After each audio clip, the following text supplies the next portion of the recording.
Salam sejahtera bagi kita semua. Apa kabar di hari ini? Diharapkan kalian semua tetap sehat-sehat dan tetap diberkati dan dalam lindungan Tuhan Yang Maha Kuasa.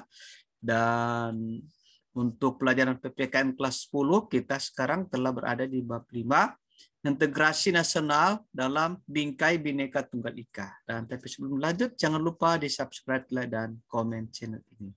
Dan pada pertemuan minggu yang sebelumnya, pada pertemuan yang lalu, kita telah membahas tentang di poin A, kebinekaan bangsa Indonesia. Dan sekarang kita akan lanjutkan materi kita di poin B, pentingnya konsep integrasi nasional. Jadi kita melanjutkan materi kita di poin B ya, pentingnya konsep integrasi nasional. Pertama, kita mulai di pengertian integrasi nasional. Integrasi nasional berasal dari dua kata, yaitu integrasi dan nasional. Integrasi berasal dari bahasa Inggris integrate, artinya menyatu padukan, menggabungkan, mempersatukan. Dalam Kamus Besar Bahasa Indonesia, integrasi artinya pembauran, sehingga menjadi satu kesatuan yang bulat dan utuh.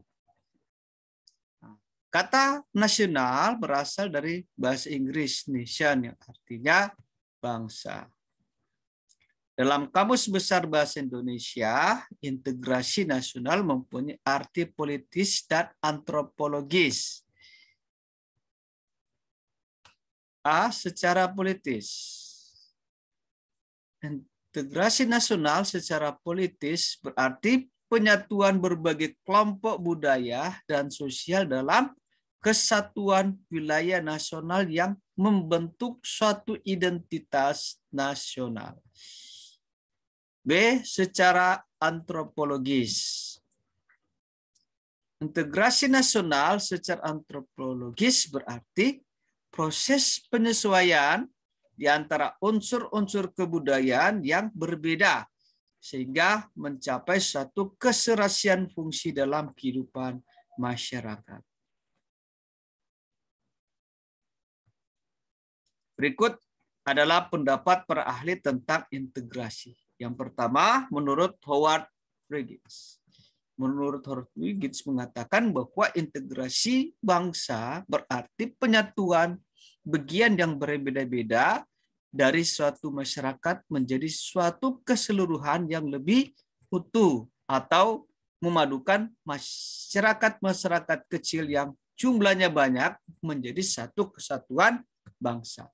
Yang kedua, menurut Myron Weiner, dia mengatakan bahwa integrasi menunjuk pada proses penyatuan berbagai kelompok sosial dan budaya ke dalam satu kesatuan wilayah dalam rangka pembentukan satu identitas nasional.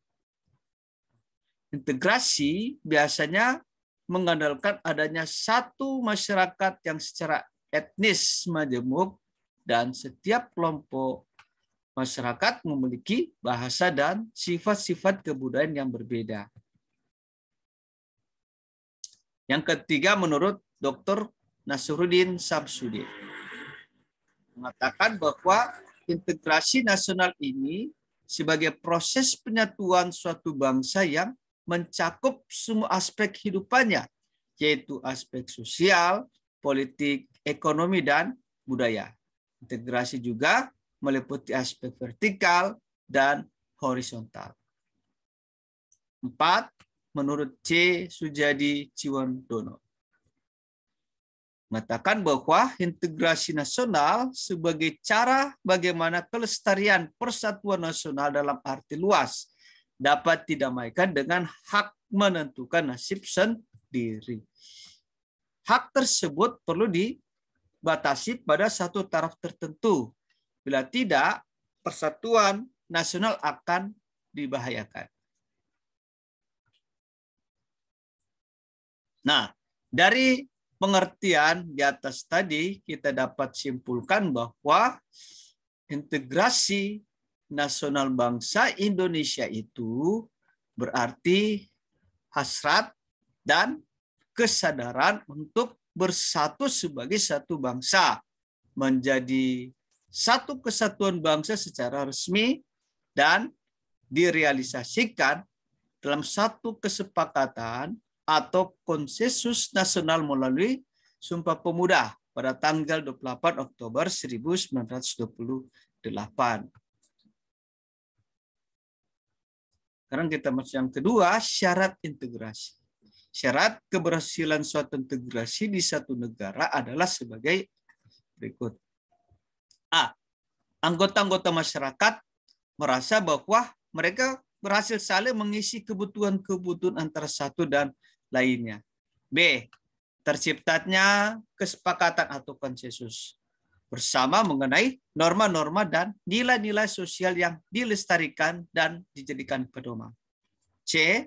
Norma-norma dan nilai-nilai sosial dijadikan aturan baku dalam melaksanakan proses integrasi sosial.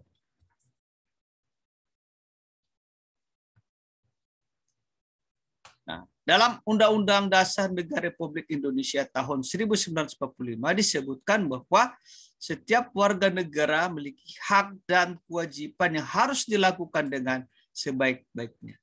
Nah, apakah kalian bisa membedakan mana yang menjadi hak dan mana kewajiban sebagai warga negara yang baik?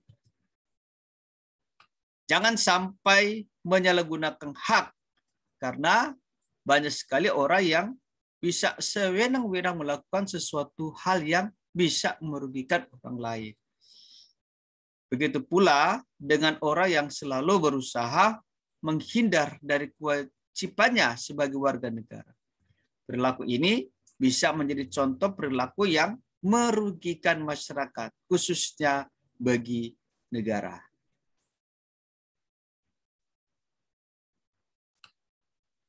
Pelanggaran hak orang akan menyebabkan terjadinya disintegrasi, sehingga orang yang haknya dilanggar kemungkinan tidak akan menjalankan kewajibannya. Keseimbangan dalam menjalankan hak dan kewajiban harus dilakukan. Hal ini agar tidak terjadi kesalahpahaman yang bisa mengakibatkan kerugian bagi orang lain dan diri sendiri. Misalnya, pertumbuhan pembangunan infrastruktur, misalkan contoh jalan dan jembatan. Di satu daerah dengan daerah lainnya harus sama. Jika perbedaan akan terjadi kecemburuan dan berakibat terganggunya integrasi nasional.